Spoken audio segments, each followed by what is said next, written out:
Get out of debt. At the same time, get rich and stay rich forever.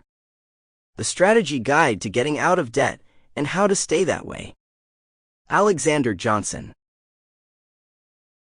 Chapter 1. Spiraling Out of Control. I know what it's like to have debt, lots of debt. You might think I'd be the last person to fall into the debt trap.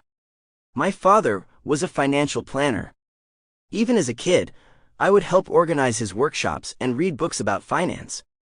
In college, I probably had more general personal finance knowledge than many professionals.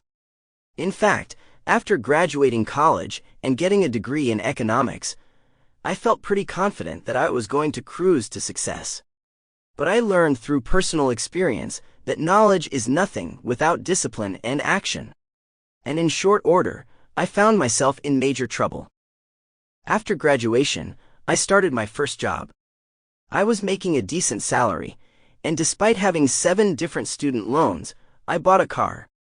To be more precise, I financed a car. And I started to go out with friends. What started with just dinners out became trips to all the new hotspots.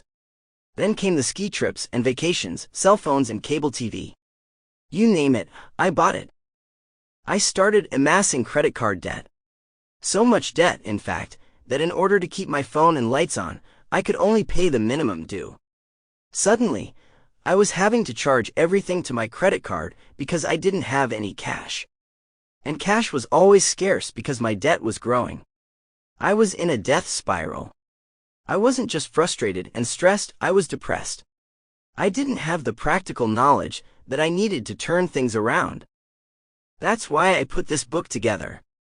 I learned the hard way by making a ton of mistakes, but also discovering clever tools on how to break the cycle. While struggling with debt, I started to believe that I would never get out of debt. I stopped imagining myself ever buying a new car, a house, or retiring. I never would have believed that I'd be completely debt-free and retired at 42. It seemed impossible, but it wasn't. That's why I want to share the tips that helped me, in addition to the latest tools and resources, so you can find relief as soon as possible. I'll share more specifics about my journey throughout this book, including some of the crazy and drastic measures that I took. But I'm excited that you're joining me to explore this process for knocking out debt fast. I chose to write about debt because it has affected me personally, but also because debt is my most requested topic in my financial coaching work. Nearly 80% of my engagements start with debt. Debt is clearly something that weighs on many people, and yet doesn't have. Sample complete. Ready to continue?